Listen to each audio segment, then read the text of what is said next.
বৈশাখ মাসকে মাধব মাস বলা হয়ে থাকে। তাছাড়া পদ্মপুরাণে সাদা তুলসীর পুজোকেও কিন্তু অনেক প্রাধান্য দেওয়া হয়েছে। এছাড়া শ্রীকৃষ্ণকে প্রসন্ন করতে সকল ভক্তগণ বৈশাখ জ্যৈষ্ঠ এই 2 মাসে তুলসী মায়ের বিশেষ করে পুজো করে থাকেন। আমাদের প্রত্যেকের বাড়িতেই তুলসী গাছ আছে। আর এই বৈশাখ জ্যৈষ্ঠ মাসে ঠিক কিভাবে মা তুলসীর পুজো করবেন, কোন সঠিক দিকে তুলসী গাছ রাখতে হয়, যতই গরম থাকুক না কেন কোন দিনগুলোতে তুলসী গাছে ভুল করেও জল দিতে নেই, নিত্য তুলসী পুজোয় কী মন্ত্র ব্যবহার করলে পাবেন অধিক ফল, এই সকল সম্পূর্ণ তথ্য নিয়ে থাকবে আমাদের আজকের এই ভিডিওটি। তাহলে চলুন প্রত্যেকবারের মতো শিব বাবার চরণে প্রণাম জানিয়ে আজকের আলোচনা আমরা শুরু করব।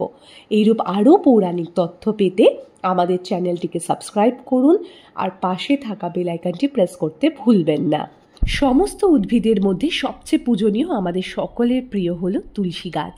বৈষ্ণব সম্প্রদায় ও সকল কৃষ্ণ ভক্তের কাছে এই গাছের গুরুত্ব অপরিসীম। শ্রীকৃষ্ণের ভক্তি পেতে এই রাস্তা কিন্তু কেউই এড়িয়ে যেতে পারবেন না। একটি সময় ছিল প্রত্যেক বাড়ির ঢোকার মুখে একটি করে তুলসী গাছ পূজিত হতো, তবে সেই দিন আর নেই। মানুষ ব্যস্ততাপূর্ণ জীবন অতিবাহিত করছে। তবে মা তুলসীর স্থান পরিবর্তন হলেও অনেক ঘরেই আজও মা তুলসী বিদ্যমান। সে ঘরের বারান্দায় হোক বা ছাদে। তুলসী গাছকে সদা উত্তর দিকে রাখুন।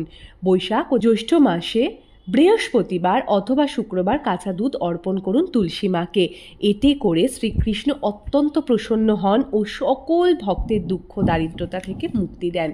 দ্বিতীয়ত, তুলসী গাছের মাটি শুকনো থাকতে দেবেন না, সদা মাটি যেন ভিজে ভিজে থাকে। প্রতিনিয়ত স্নান করে তুলসী গোড়ায় জল অর্পণ করবেন ও সন্ধ্যাকালীন ধূপ দ্বীপ জ্বালাবেন। কিন্তু খেয়াল রাখতে হবে গাছের গোড়ায় তা রাখবেন না, সদা ধূপ দ্বীপ গাছের থেকে দূরে রাখুন। কোন বিশেষ দিনগুলিতে তুলসী গাছে ভুল করেও জল দেবেন না সেই দিনগুলো উল্লেখ করছি, যেমন রবিবার, একাদশী, পূর্ণিমা, অমাবস্যা।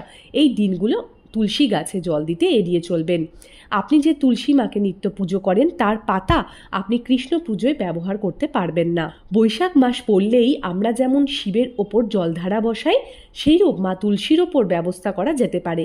আর যদি সুব্যবস্থা না থাকে, 1 ঘটি জল তুলসী গোড়ায় রেখে দিন ও প্রতিনিয়ত সেই জলকে পরিবর্তন করে দিন।